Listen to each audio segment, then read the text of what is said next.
आते नजर नहीं सबको,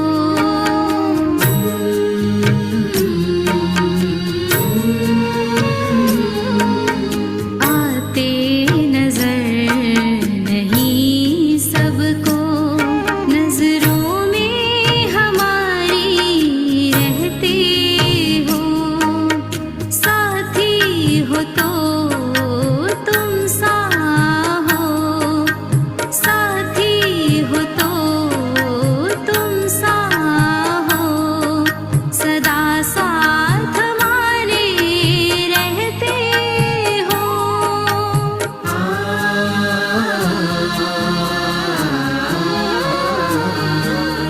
आते नजर नहीं सबको, नजरों में हमारी रहते हो।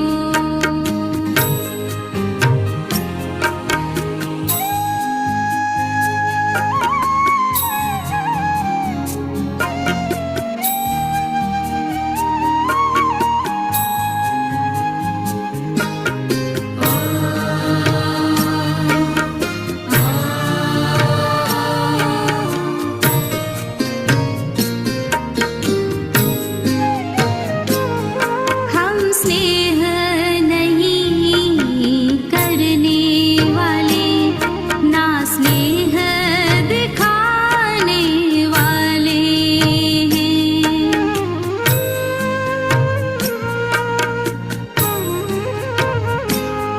वो स्नेह सागर शिव बाबा, हम स्नेह में समाने वाले हैं। एक तुम ही वफा करते बाबा, एक तुम ही वफा करते बाबा, नहीं खफा किसी से रहते हो।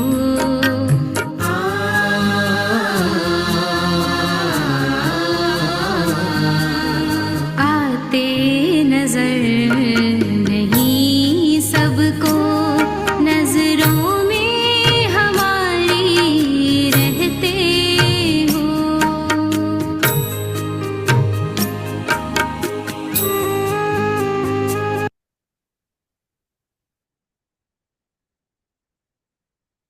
ओम शांति।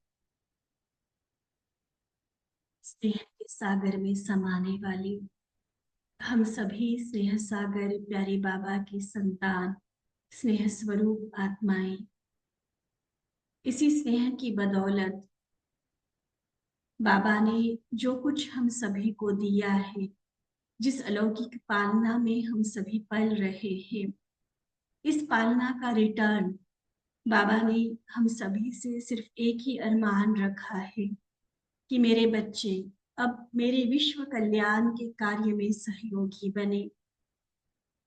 तन मन धन, अपनी योग्यताएं, अपनी विशेषताएं, अपने अभी तक के जीवन के अनुभव, कई तरह के टैलेंट्स, हमारे संबंध संपर्क, इन सभी को हम बाबा की सेवाओं में सफल कर सकते हैं।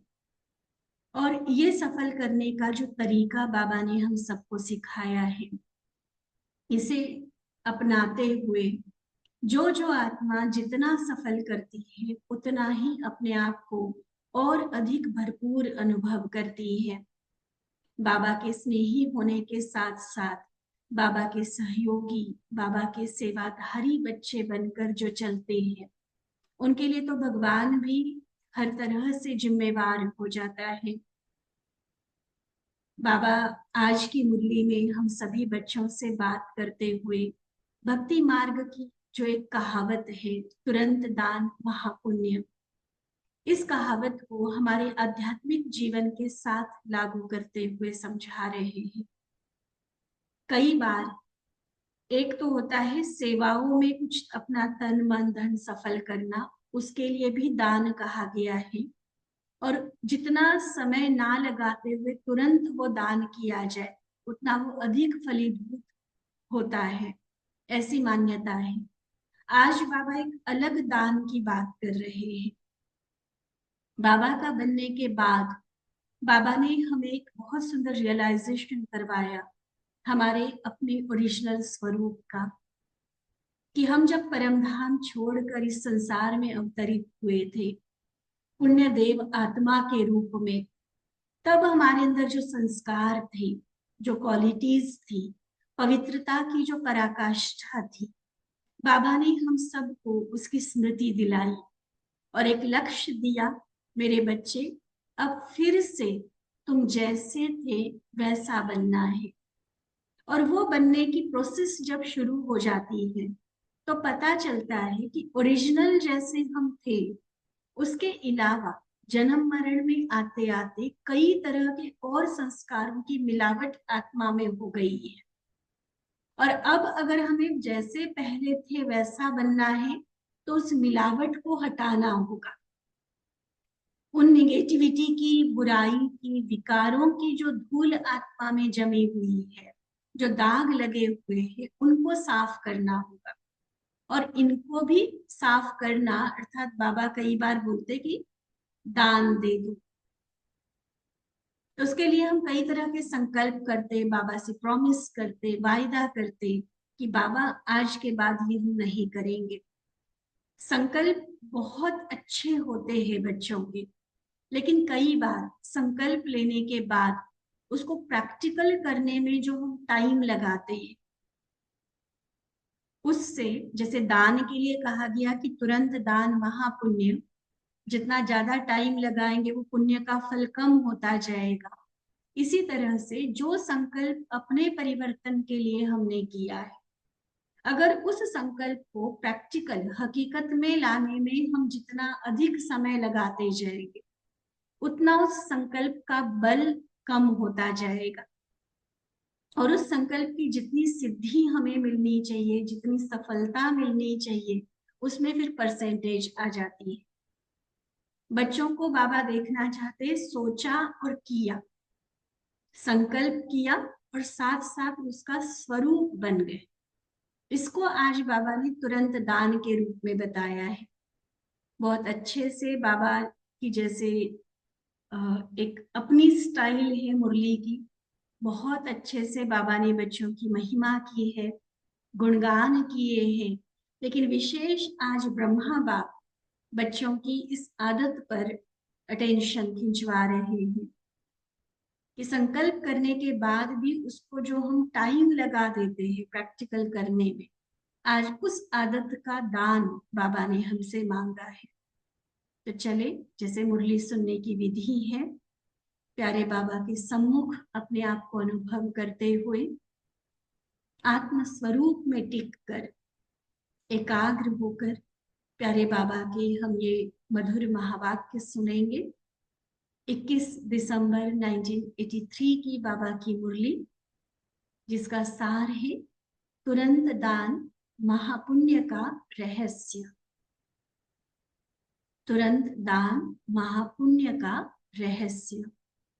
तो सर्व समर्थ अव्यक्त बाप दादा अपने शक्तिशाली समर्थ बच्चों के प्रति बोले, आज विधाता वरदाता बाप अपने चारों ओर के अति स्नेही सेवाधारी बच्चों को देख रहे थे।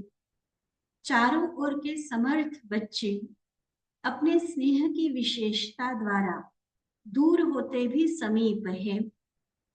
स्नेह के संबंध द्वारा, बुद्धि की स्पष्टता और स्वच्छता द्वारा समीप का, सम्मुख का अनुभव कर रहे हैं। बहुत प्यारी बात बाबा ने कही। जरूरी नहीं है कि हर बार हम साकार में ही जाकर बाबा के सम्मुख जाकर मिलन मनाएं।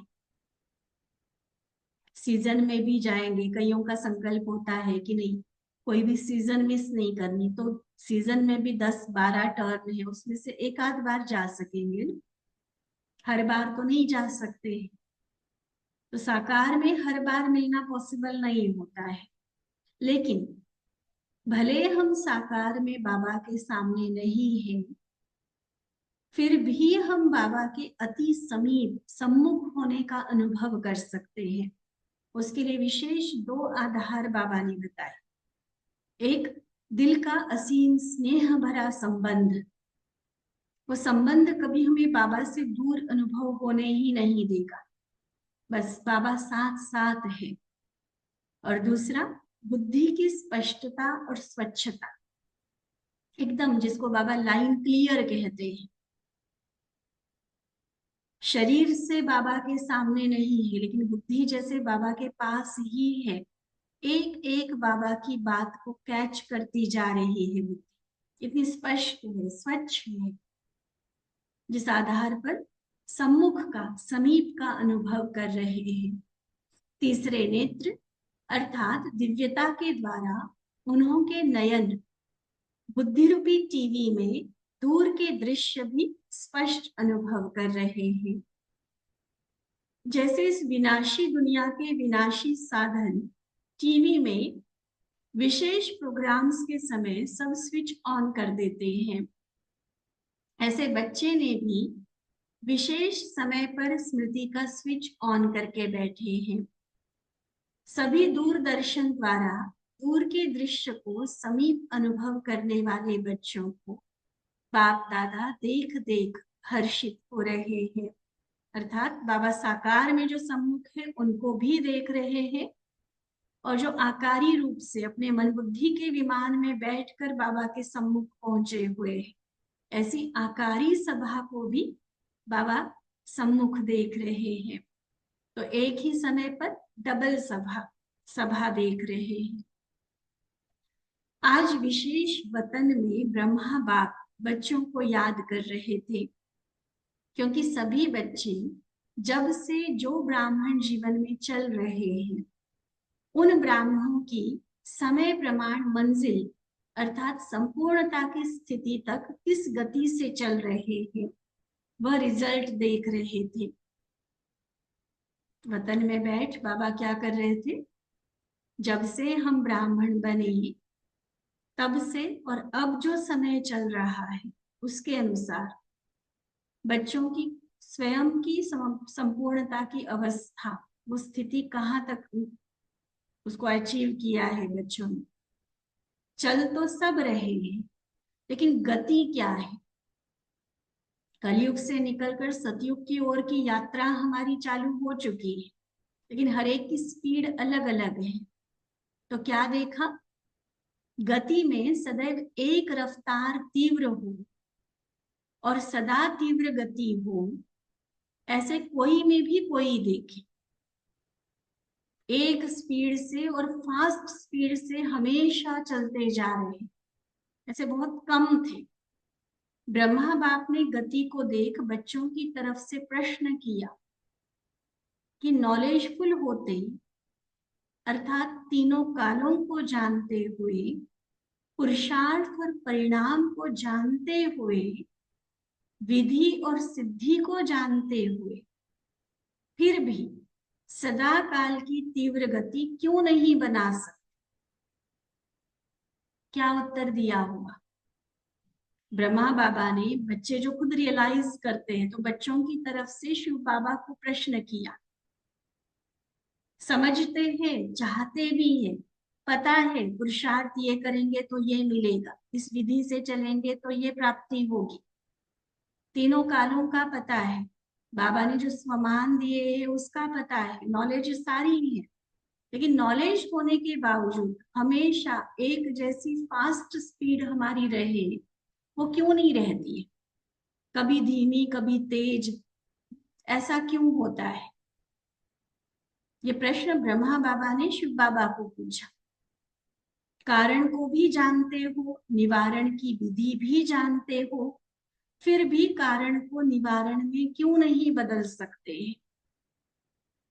तो बाप ने मुस्कुराते हुए, शिव बाबा ने ब्रह्मा बाबा से बोला कि बहुत बच्चों की एक आदत बहुत पुरानी और पक्की है। ध्यान से सुनेंगे और अपने अंदर चेक भी करेंगे क्यों वो फास्ट स्पीड हमेशा नहीं रहती है। एक आदत, कोई और कारण नहीं बता रहे, हमारी खुद की एक ऐसी आदत जो बहुत पुरानी और पक्की है। वह कौन सी? क्या करते? बाबा प्रत्यक्ष फल अर्थात ताजा फल खाने को देते हैं। हर रोज बाबा हमें सुंदर महावाक्यों से, मीठी शिक्षाओं से, कितनी पावरफुल युक्तियों से भरपूर करते हैं। हर रोज नया वरदान मिलता है। तो ये सारा प्रत्यक्ष फल है, ताजा फल है। लेकिन आदत से मजबूर उस ताजे फल को भी सूखा बना के स्वीकार करते हैं। स्थूल रूप में भी कईयों की आदत होती है ना, मार्केट से ताजा फल आया, उसको फ्रिज में रख छोड़ेंगे। जब वो काला होने लगेगा, जब वो खराब होने लगेगा, फिर कहेंगे कि भाई खराब हो रहा है, जल्दी खा लो, जल्दी खा लो। इससे तो अच्छा ताजा ही खा लो तो कितना अच्छा हो। ताजे फल की ताकत अपनी होती है, पूरा न्यूट्रिशन होता है, पूरा बल होता है उसमें। वही सूखेगा, थोड़ा खराब होगा, थोड़ा सड़ेगा, फिर उसकी कितनी रहेगी न्यूट्रिशनल वैल्यू, कितना पोषक तत्व मिल पाएगा हम। तो बिल्कुल उसी स्थूल रूप के फलों को बाबा रिलेट कर रहे हैं। बाबा जो फल हमें दे रहे, वरदान मान लो आज दिया बाबा, अव्यक्त इशारा रोज हम सुनते हैं, मुरली की मीठी मीठी शिक्षाएं रोज हमें मिलती, तो रोज की रोज उसको अप्लाई करना जरूरी है। आज बाबा ने ये कहा है ना, आज मैंने करके दिखाना है, आज मैंने ये बन के देखना है। आज ये स्वमान दिया ना, सारा दिन वो स्वमान का स्वरूप बन के रहना है। आज के आज इसको कहेंगे ताजा फल खा। और अगर सोचते हैं कर लेंगे, हो जाएंगे, होना तो जरूर है, बनना तो पहला नंबर ही है, आना तो माला में ही है, ऐसे सोचते सोचते, प्लान बनाते बनाते प्रत्यक्ष फल को भविष्य का फल बना देते हैं। करेंगे माना क्या हुआ? भविष्य फल हुआ ना।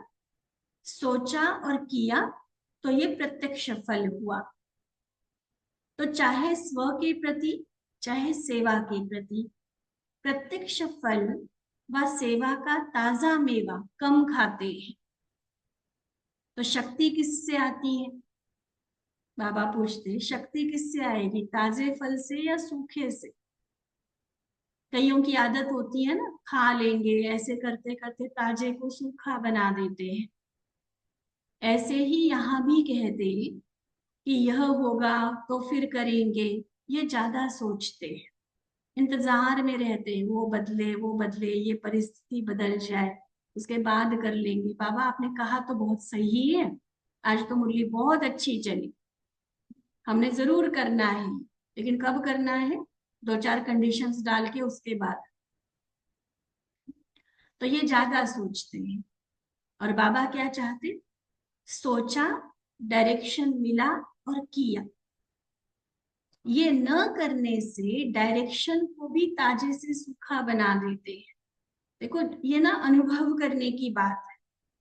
हम पर्सनली इस बात को बहुत बहुत इसका फायदा अनुभव कर चुके हैं। बाबा ने जिस दिन जो बात बताई ना, चाहे कोई सेवा के लिए कोई भाषण का पॉइंट दिया है, चाहे हमारी अपनी सुधार के लिए कोई बात कही है, योग की कोई विशेष युक्ति विधि बताई है, उस दिन उसको जरूर करके देखो। बाबा का एक्स्ट्रा बल, पावर उसमें अनुभव होती है। ये करके देखने वाली बात है। वैसे तो ज्ञान का भंडार है बुद्धि में, कई कई वर्षों से चलने वाले बाबा के बच्चे हैं। कितनी मुरलियां सुनी होगी, कितनी क्लासेस सुनी होगी, भट्टियां की होगी, तो ज्ञान का स्टॉक तो भरपूर है। लेकिन उस दिन जो बाबा ने मुरली में सुनाया, उसी दिन को, उस दिन उसी महावाक्यों को उसी दिन अगर हम अप्लाई करके देखें, कर्म में प्रैक्टिकल प्रयोग करके देखें, पता चलेगा कितनी पावर बाबा की काम करती है। आज तक हो सकता है कि वही वाला पुरुषार्थ, वही वाला परिवर्तन लाने की कोशिश हमने पहले भी की होगी, कभी सफल हुए होंगे, कभी परसेंटेज में सफलता मिली होगी, लेकिन जिस दिन का उसी दिन करो। फिर देखना ये जो बाबा कह रहे हैं, ताजे फल की शक्ति अपनी होती है। अगर सोच सोच के करते, भविष्य के लिए उसको छोड़ देते हैं, ताजे से सूखा बना देते हैं, फिर सोचते हैं किया तो डायरेक्शन प्रमाण, लेकिन रिजल्ट इतनी नहीं निकली। क्यों? समय पकड़ने से वेला की प्रमाण रेखा बदल जाती है। कोई भी भाग्य की रेखा वेला के प्रमाण ही सुनाते व बनाते हैं। अब देखो महाकुंभ में भी तो वेला का महत्व था ना, कि इस दिन का स्नान सबसे इंपॉर्टेंट है। बाकी सारे साल जाकर देखो घाट खाली पड़े होते हैं गंगा के, तो त्रिवेणी पे भी जाओ चाहे, खाली सुनसान मिलेगा सर। कोई कोई चलो जाते होंगे, कोई जैसे अस्थियां बहाने करने जाते हैं, लेकिन वो कुंभ का जो था वो कहते कि वो एक वेला का, समय का महत्व होता है, कि उस दिन स्नान करोगे ना, उस दिन डुबकी लगाओगे ना, तो पाप सारे के सारे भस्म हो जाएंगे, कितने पुण्य जमा हो जाए। तो वेला का, समय का महत्व होता है। और ये बात हम हर बात में देख सकते, चाहे वो गाड़ी का समय है, चाहे वो खेती में बीज बोने का समय है, समय की वैल्यू होती है। और जहां समय बदल गया, देखो पौध लगाने का भी ना समय होता है, कौन से फूल कौन से सीजन में लगाने हैं। ऐसा नहीं कि कहीं के भी उठाकर कभी भी लगा दिए, ऐसा नहीं होता, समय होता है, सीजन होता है हर बात का। गेहूं कौन से सीजन में लगानी, चावल कौन से सीजन में लगाने, समय का महत्व है ना। तो जहां समय बदल गया, तो उसका जो कर्म है उसका फल में भी फर्क पड़ जाता है। ठीक है, समय बदलने से रेखा बदल जाती है। कोई भी भाग्य की रेखा वेला के प्रमाण ही सुनाते व बनाते, जन्म पत्री बनाते, कुंडली बनाते, टाइम का बहुत महत्व होता है उसमें। नहीं तो एक ही दिन में जन्मने वाले तो बहुत सारे होते हैं, लेकिन सबका भाग्य तो एक जैसा नहीं होता। उसमें भी समय का, सेकंड सेकंड का भी फर्क बताते हैं। ये भी पूरा साइंस है। और ये ऐसे ही बाबा कहते कि संगम युग पर भी आज बाबा ने कोई डायरेक्शन दिया, तो आज जो बाबा की एक्स्ट्रा पावर मिलनी है, कल उसको करने से शायद वो उतनी पावर ना मिले, भले डायरेक्शन तो वही है बाबा। ऐसा नहीं कि बाबा आज कहेंगे सच बोलो तो कल कहेंगे झूठ, है ना, डायरेक्शन तो वही रहेगा, लेकिन आज के आज करने का महत्व अपना है। समझ में आ रही है ना बाबा की बात? अच्छे से अंदर तक समा ले इन बातों। वेला बदलने से वायुमंडल, वृत्ति, वाइब्रेशन सब बदल जाता है। इसलिए गाया हुआ है तुरंत दान महापुण्य। डायरेक्शन मिला और उसी वेला में उसी उमंग से किया,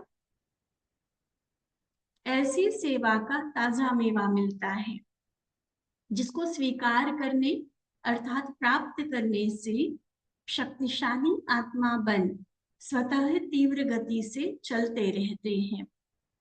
सभी फल खाते हो, लेकिन कौन सा फल खाते हो, ताजा या सूखा, ये चेक करो।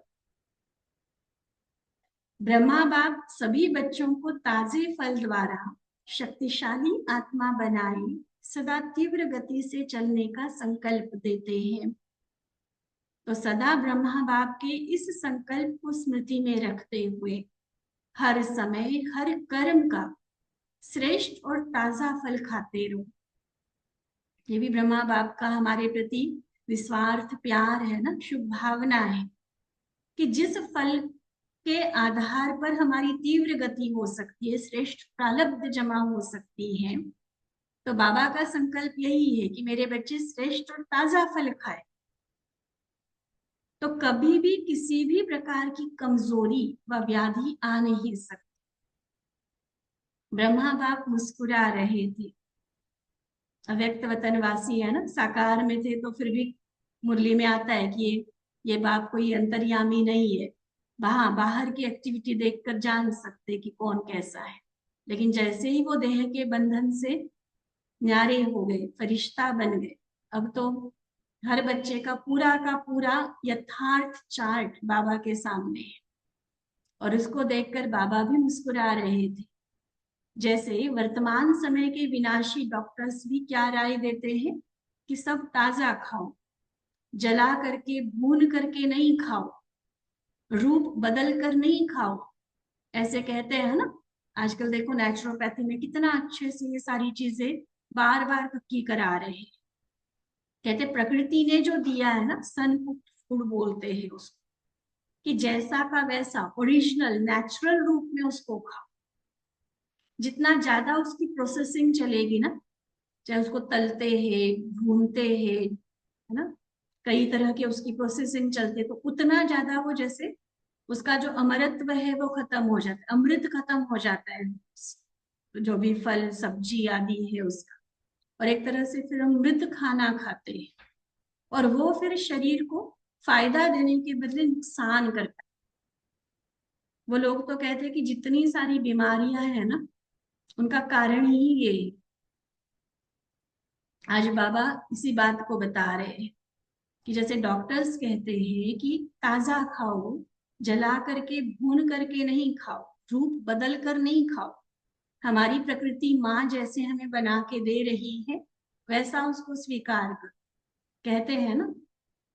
तो ब्रह्मा बाप भी बच्चों को कह रहे थे कि जो भी श्रीमत जिस समय प्रमाण जिस रूप से मिलती है, उसी समय पर उस रूप से उसको प्रैक्टिकल में लाओ, तो सदा ही ब्रह्मा बाप समान तुरंत दानी महापुण्य आत्मा बन नंबर 1 में आ जाएंगे। जैसे कहावत में कहते हैं ना कि प्यास आज लगी है, पानी कोई कल थोड़ी पिलाओ। ऐसे ही कि बाबा ने श्रीमत आज दी है, समय को देखते उसी समय उसी रूप से, उसमें कुछ गड़बड़ करके नहीं, मनमत मिक्स करके नहीं, जैसे मिली उसी रूप से। जैसे भोजन के लिए कहा ना कि जैसा है वैसा, जला के भून के नहीं खाओ, जैसा है वैसा खाओ। तो ऐसे ही श्रीमत को भी जब मिली जैसे मिली उसी रूप में उसी समय प्रैक्टिकल में हम लाए, तो नंबर 1 में आ जाएंगे। ब्रह्मा बाप और जगदम्बा फर्स्ट राज्य अधिकारी, दोनों आत्माओं की विशेषता क्या रही? सोचा और किया। यह नहीं सोचा कि यह करके फिर पीछे यह करेंगे, नहीं, जैसे डायरेक्शन मिलता था कि जाओ आज तुम्हें इस सेवा पे जाना है। हमारी दादियों की भी सबकी ये विशेषता रही, बस जाएंगे, चाहे कपड़े धोने के लिए भिगोए हुए, वो भीगे हुए कपड़ों सहित बाल्टी ले जाएंगे कि बाबा ने कहा जाओ, चलो जी तैयार है। तो सोच जहां डायरेक्शन मिला करके दिखा, ये विशेषता थी। ये करने के बाद ये करेंगे, ये होने के बाद वो करेंगे, ऐसा नहीं, जब डायरेक्शन मिला उसी समय करके दिखा। तो फॉलो मदर फादर करने वाले महापुण्य आत्मा पुण्य का श्रेष्ठ फल खा रहे हैं और सदा शक्तिशाली हैं।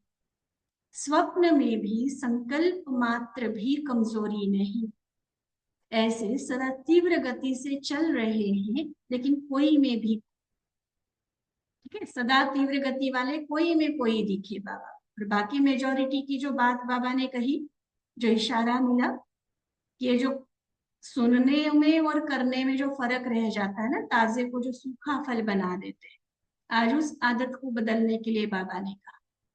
कौन सी आदत? वो ब्रह्मा बाप समान मम्मा समान सोचा और किया, डायरेक्शन मिला, श्रीमत मिली, उसी समय उसको अमल में डाला। ब्रह्मा बाप को साकार सृष्टि के रचयिता होने के कारण, साकार रूप में पालना का पार्ट बजाने के कारण, साकार रूप में पार्ट बजाने वाले बच्चों से विशेष स्नेह है। और जिससे विशेष स्नेह होता है उसकी कमजोरी से अपनी कमजोरी लगती है। ब्रह्मा बाप को बच्चों की इस कमजोरी को देख, कमजोरी का कारण देख स्नेह आता कि अभी अभी सदा के शक्तिशाली सदा के तीव्र पुरुषार्थी, सदा उड़ती कला वाले बन जाए। देखो कितना शुभ उमंग है बच्चों के प्रति कि बच्चे बार बार की मेहनत से छूट जाए। सुना ब्रह्मा बाप की बातें। शिव बाबा तो प्यार का सागर है ही है, लेकिन ब्रह्मा भी मास्टर भगवान है। इतना ही प्यार बच्चों के प्रति ब्रह्मा बाप को भी है। क्यों मेरे बच्चे रुकते गिरते पड़ते चले, सदा तीव्र गति से आगे बढ़ते चले, उड़ते चले, मेहनत ना करनी पड़े मेरे बच्चों। सुना ब्रह्मा बाप की बातें। ब्रह्मा बाप के नयनों में बच्चे ही समाये हुए हैं। ब्रह्मा की विशेष भाषा का मालूम है, क्या बोलते हैं? बार बार यही कहते, मेरे बच्चे मेरे बच्चे। तो बाप मुस्कुराते हैं, है भी ब्रह्मा के बच्चे, ब्रह्मा कुमार ब्रह्मा कुमारी है ना, तो है तो ब्रह्मा के ही बच्चे। इसलिए अपने सरनेम में भी ब्रह्मा कुमार ब्रह्मा कुमारी कहते हो ना, शिव कुमार शिव कुमारी तो नहीं कहते हो। और वैसे भी देखो, साथ भी ब्रह्मा को भी चलना है, ब्रह्मा को ही चलना है। शिव बाबा तो बस परम धाम हमें एक बार ले जाएंगे, बाद में पूरा कल्प किसके साथ पार्ट बजाना है? ब्रह्मा की आत्मा के साथ। भिन्न भिन्न नाम रूप से ज्यादा समय साथ तो ब्रह्मा बाप का ही रहता है। ब्रह्मा मुख वंशावली हो, बाबा तो साथ है ही, फिर भी साकार में ब्रह्मा का ही पार्ट है। अच्छा, और रूरिहान फिर सुनाए। आज बाबा के सामने विशेष 3 जोन के बच्चे आए हुए हैं, दिल्ली, कर्नाटक और महाराष्ट्र। तो बाबा कहते, इस ग्रुप में 3 तरफ की विशेष नदियां आई हैं। डबल विदेशी तो अभी गुप्त गंगा है, क्योंकि टर्न में नहीं आए। तो अभी दिल्ली, कर्नाटक और महाराष्ट्र, इन 3 नदियों का मिलना विशेष है। बाकी साथ साथ चुंगे में है, मतलब जैसे होता है ना, जोन को टर्न होता है, लेकिन उसके अलावा भी कोई कोई परमिशन लेकर पहुंच जाते हैं। तो जो टर्न में आए हैं वह तो अपना हक लेंगे ही, लेकिन बाकी भी भाग भाग के अपना हक पहले लेने पहुंच गए हैं, तो वह भी प्यारे होंगे ना।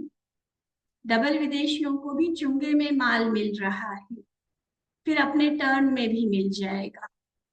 हर तरफ के बच्चे बाप दादा को प्यारे हैं, क्योंकि हर तरफ की अपनी अपनी विशेषता है।